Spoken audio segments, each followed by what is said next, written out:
Hello guys, welcome back to my channel. કેમ છો મિત્રો? આઈ હોપ કે બધા મજામાં જશો ને ફરીથી નવા વિડીયો સાથે નવી રેસીપી સાથે હું હાજર છું।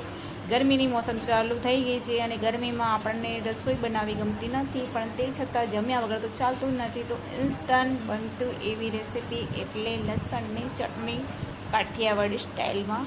તો ચલો ઝટપટ જોઈએ રેસીપી। અને ચેનલ પર પહેલી વાર જાય તો વિડીયોને લાઇક કરું, શેર કરું અને ચેનલને સબસ્ક્રાઈબ કરું। તો એના માટે જરૂર પડશે આપણને લસણ, મીઠું, જીરું અને મરચું।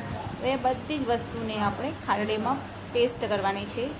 તો સૌથી પહેલાં તો આપણે લસણ અને જીરાને પેસ્ટ કરી દઈશું।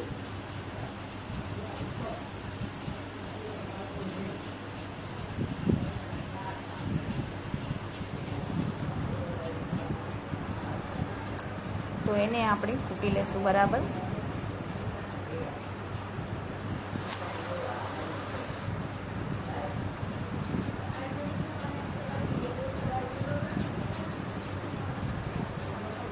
હવે આપણે સ્વાદ મુજબ મીઠું નાખીશું અને એમાં મરચું એડ કરીશું। જો તમે તીખું મરચું વાપરતા હોય તો નોર્મલી તમે જેટલું તમારી ક્વોન્ટિટી જરૂર હોય એટલું તમે બનાવી શકો છો। મારે મીડિયમ મરચું છે, મેં 2 ચમચ જેટલું મરચું લીધું છે।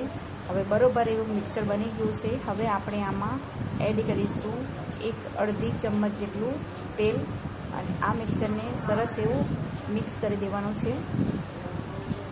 જો તમે તેલ એડ કરીને આ ચટણી પીસીને અગર આ રીતે તમે સ્ટાઇલથી બનાવો તો તમારી ચટણી 2 થી 3 દિવસ તમે સ્ટોર કરીને રાખી શકો છો અને એ બિલકુલ પણ બગડશે નહીં।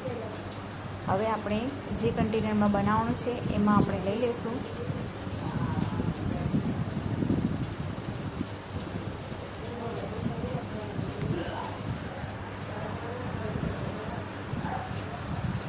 અને આમાં થોડુંક આપણે પાણી એડ કરવાનું છે કે જેનાથી સરસ એવું ચડી જાય।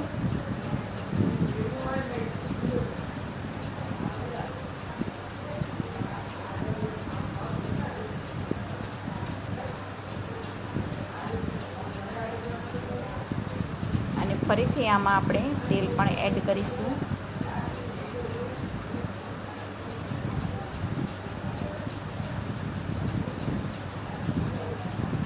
અને ગેસ ઉપર આપણે ધીમી આંચે એને ચડવા દેશું।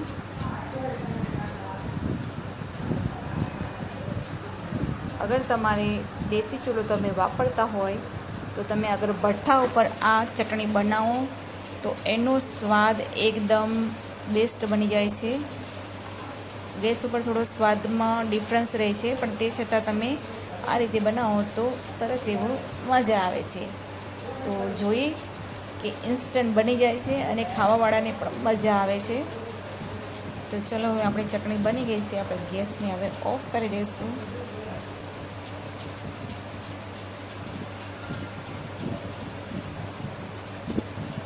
તો જોઈ શકો છો આપણી સરસ એવી ચટણી બનીને તૈયાર છે। કેવી લાગે તમને રેસીપી કમેન્ટ કરીને જરૂરથી બતાવજો મને।